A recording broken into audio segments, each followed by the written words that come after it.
Hey, everybody, it's Reggie with Lawyer Interviews. And today we have Cameron Monet, who is out of Birmingham, Alabama. Hi, Cameron. How are you? Hey y'all, I'm super excited to be here. Let's get into it. Get into it. Absolutely. Well, Cameron, we kind of just chatted before this, and I'm super stoked because it's a fellow, Shiro kind of field of law. You are in a very interesting area, and I love it. So I would love you to explain to the audience what kind of law you practice. Absolutely. So it's super non-traditional. There's a lot of overlap with some of our more traditional industries, but I mainly focus on social media and influencer marketing. So what that looks like is basically a contract lawyer in a sense, but I help a ton of influencers, entrepreneurs, and content creators navigate the influencer marketing space when it comes to brand partnerships or entertainment opportunities, anything really involving the digital space, but sometimes some non-digital things as well, but mostly digital influencing. Right. Well, that's such an interesting area too. I mentioned to you I practice IP law. So do you ever Hmm. cross over with IP as well when you're dealing with like trademarks, copyright Yep. as well? Okay. Absolutely. Yep. So Right. I do mostly consulting in those areas and I outsource a ton of like the registration just because capacity.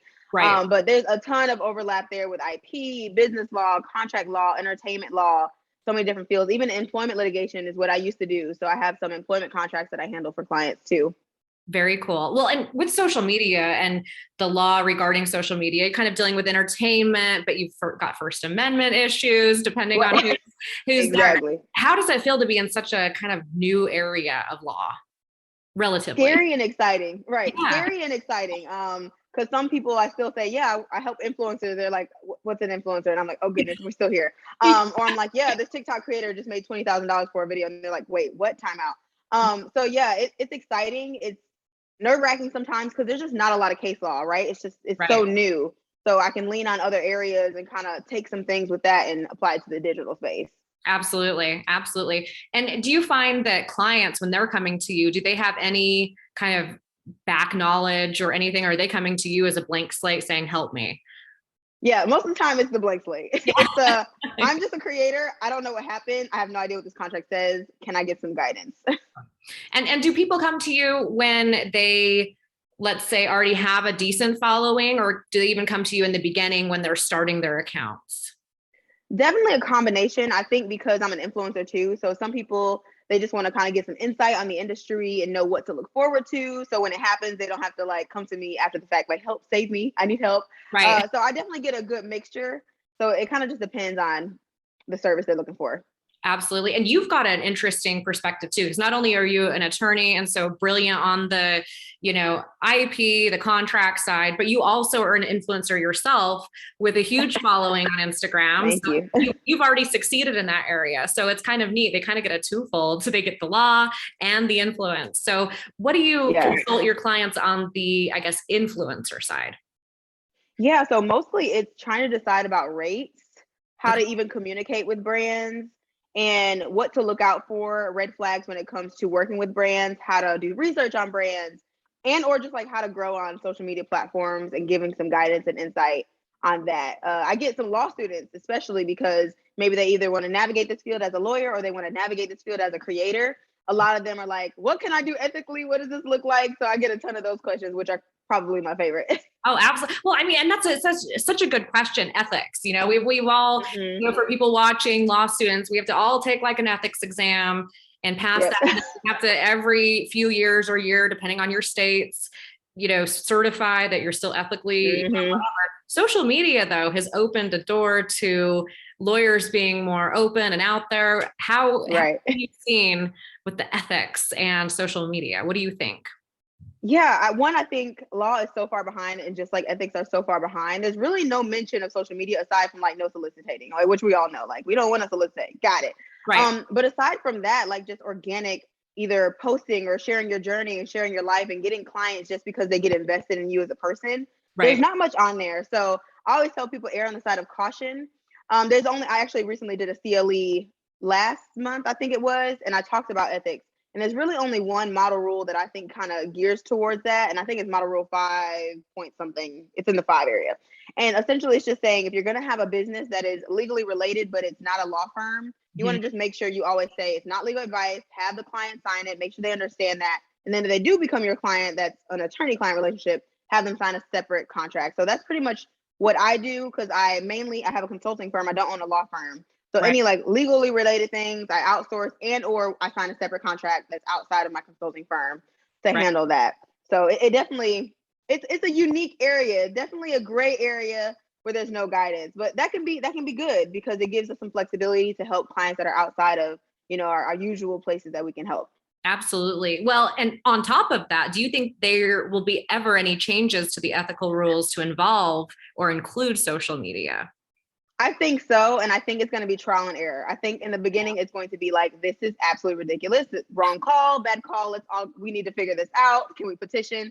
But I think eventually it'll get to a place where it's a little bit better. I also think it may take some years once they start seeing more cases involved where they may say, okay, we kind of need to step in here and give some guidance.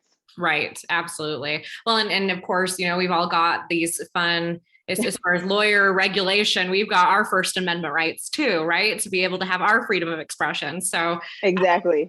lawyers doing that. I've enjoyed the TikToks that people make and like the Instagrams and everything, because it's like finally the stuffy profession, people are showing themselves. And like, they're not actually stuffy. A lot of lawyers are actually. I love that. Exactly. Cause I hate the narrative of like, attorneys are scary or like we can't talk to them. It's like, that's exactly why I started like vlogging behind the scenes of my law school experience, because it was like, I'm literally just a regular person. I happen to be going into the career of lawyer, being a legal professional. But aside from that, I still like to have fun. I still like to kiki. I still like to go to brunch with my girls.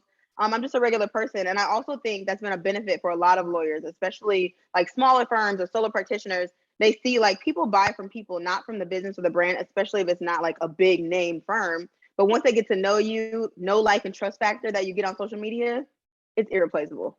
Absolutely. And they're also seeing a side of you that may be helpful for their case, whether it's like they may see a compassionate side to you or a more human side, or maybe they're like, okay, I can relate to this individual, and relating to clients in this field is everything, whether it's consulting or exactly or law. So helpful. So now that brings an interesting point. You said that you started the account back when you were in law school. So is that when you decided to just document, or what was behind your decision making? Yeah, so I actually started my YouTube channel first, and I started that in 2014. So when I was still in undergrad, okay, I started it just to have fun, do beauty content, all that. Then when I went to law school, it was like my hair's in a bun every day, and I'm not doing makeup. So what am I going to talk about but law school? So I was like, all right, y'all, we gonna do this now. And then I started getting so many questions of like, I really love seeing another Black female like talk about this, because it was an area that just wasn't met. In the nation, there are only 5% of lawyers that are Black. Like 3%, 2 to 3% are Black females. So I was like, okay, great. Let me just share my journey because I haven't seen it. So let me just show. Then now I love that so many other law students and lawyers are sharing their journey, because representation matters, first off. But also, it's just nice to see like someone else talking about a profession rather than just like on articles and blog posts. It's like I get to actually sit down and watch a video about somebody saying, this exam was really hard. And that makes me feel better, because I know I thought it was hard too. Somebody else thought it was hard, but people in my class said it was easy. Everyone's lying. Oh, they're so that relatability factor. Literally, they knew what the hell was going on, and I'm like, I'm like, what is the date? Like, what's today's date? And they're on the third book. Child, it was a mess. So I just love that I was able to kind of help navigate that space, and so many other people are doing it as well. Because I think that relatability aspect, like you were just saying, is just something that was missing in this profession, which it shouldn't have been, because that's actually what we do when we try to get a client. We try to be relatable. So now we're able to do it on like a larger scale. Absolutely. I mean, exactly. It's showing personalities. It's showing relatability. You mentioned really something very interesting, and I'd love to bring up a current topic with you. I'm just going to spring this on you, but I've been watching, and I hope you have too, Judge Jackson's like, Supreme Court journey. I am just absolutely, flabbergasted. I'm just so excited for her, one, but two, she's like the most qualified person that could possibly ever sit on the bench. Like, she has done literally. It's like, come on, y'all. Because my thing is, even if it was an intentional, we want a Black female to be thought of, to be in the running, fine. But it's like, y'all are missing the fact that she's qualified. It's more than just race at this point. It's more than just that she's a female. I love that she's a Black female, but it's really not about that. I personally don't look at another Black female and be like, automatically she's qualified. I do Right. my research too. So Right. research has shown that she is more than qualified, and also just the composure that she's had, the way that she's handled the questions, the answers, and even the compliments. She still has held herself like to me, I think in a respectable and a neutral manner where it's like, I'm going to receive whatever is provided. I'm going to answer the question to the best of my ability. And at that point, it's out of her hands. So I think she's doing a great job. I love to see it. I do too. And I think that representation is a huge thing too. I mean, I'm not a woman of color, but I am a woman, and to have another strong woman who has literally been like she's been in every court. I mean, she's got the experience of anybody on there. And like just to have another woman on the Supreme Court, I'm really excited because that's going to be so good. RBG, died. So I'm just stoked to have, I'm really hopeful that her confirmation goes through it. I can't think of anyone better personally, but I'm just curious how you felt as like a Black woman too, to see a possible Black Supreme Court justice female. It's so inspiring. It's really, really inspiring. And I think it's about time, but I also think timing is everything. Like nothing happens outside of like, sometimes some people do things, but anyway, but I think overall this is the perfect time. Like the timing is good. She's so qualified. It's like if they needed, like she has to be overqualified, she's the one. But yeah, I'm just extremely inspired. I also think whenever I see something like that, I think of like me as a little girl or my little cousins or like family members or friends. Like we're able to see someone in a position that we never saw anyone that looked like us. And it's like, wow, I can actually maybe even dream of that now that I see it and it feels real. It feels relatable. So I love that aspect of it too. Just being able to show others that it really is possible. Look, now I can show you something rather than like encouraging you through like the ether, but now I can actually show you somebody that's doing it. Right. But that's you too. Like you are that for probably, hundreds of thousands, if not millions of kids out there too, like you said, there's so few Black female attorneys in this country that are practicing and that continue. And I think it's great that you're showing your personality and that you're out there and you're kicking ass doing it. I love Thank you. Appreciate it. So another thing that you're also with the influencing, I know you love fashion. I know you love talking about all your different opportunities with influencing. I'm wondering how much of your day is taken up by your influencing versus your consulting? Oh, okay. Great question. So this year I'm actually focusing more on the consulting part, even though the influencing is still a good bulk of it. So before I would have answered probably like a 70-30. Now it's more like 60-40, maybe 50-50. So it kind of just depends. It really depends on the quarter and the time of year. So for example, like fourth quarter influencer, it's like I gotta focus because that's when holiday season is. Everyone's promoting their products and sales and deals. So I kind of separated it into quarters. But lately it's been like a 60-40, 50-50 during the day. That's so cool. And for you as an influencer, do people reach out to you? Do you reach out to them for opportunities, or how does that work? Yeah. So for me, I've just been super thankful. I'm so thankful. But I mostly get people to reach out to me. However, I am a part of a few influencer marketing platforms. So if I do feel like I'm kind of in a low season, I will go on there and see what type of campaigns or opportunities that are out there. So essentially, these platforms are like a third party. So they connect the influencer with the brands. And I can go on there and see the brand campaigns that are potentially out there and see if I'm a good fit. But most of mine, one, I like recurring ones. So it'll be like partnerships I've already had before. They'll come back around, or I'll say, hey, it's new year. If you have any opportunities, let me know. I would love to be involved. And I try to do at least like 2 to 3 month partnerships or more if possible. So it's recurring, one for myself, but also for my audience. So they're like, oh yeah, we know Kameron posts that. Right. That makes sense. That's so cool. Have you had any brands that you've just loved working with over the years? Oh, put him on the spot. Any brands that I've loved. So like this year, for example, like I worked with Ann Taylor for the first time and they were just phenomenal. Saks Office, they were so nice, so sweet, so easy to work with. BetterHelp, also another favorite. Their therapy session online portal. Better Length Hair, I've been working with them since like 2016. So like they have been around for so long. So they're just kind of a few at the top of my head, but I got some new partnerships coming up that they have been phenomenal to work with. So we'll keep our eyes out. Yeah. That's awesome. And now another question I've got for you too. Have you ever had any issues with your law practice because of your influencing side? No, not yet. Knock on wood. Hopefully Good, I won't. good. I hope so too. I hope Now, so too. yeah. Yeah. Now, my previous place of employment, so there was a few discussions, even though they knew that I had it prior to law school and in law school, and I let them know, like, hey, even when they gave me the job offer, hey, listen, this is what I do, and they were fine. I think the more people realize, like, wait a minute, you're actually making, X amount of dollars from this and money from this, and then people get a little bit curious of what you're doing, and they Right. try to find a connection between them and you when there is none. Aside from that, I haven't had any problems. Not like, okay, it's intervening and anything I post, I make sure, one, like, if it did come up, whether I don't intend on working with nobody else, but if I ever went on an interview or anything, like, I'm never nervous about anything I post. I always make sure whatever I post, I'd be confident enough to discuss it, even if it's like, why you in my business? But I would be more than willing to explain, okay, this is this is that. Cute picture, you like it. So I've definitely built up that level of confidence on my platforms. Right. Absolutely. And do you consult clients in the same kind of fashion too, to advise them to kind of watch their content? Yes. Okay. I was just Especially law students. Yeah. I'm like, please don't partake in every trend, because it'll be just your luck that's going to go viral. And I tell people, just every time you post, it could go viral, and then now you're known by whatever that is. So tread lightly. Exactly. And people that think that employers don't Google, I will tell you, they not only Google, they have lawyers who are investigators, and we all Google. So yes, whatever you got out there, we're going to find it.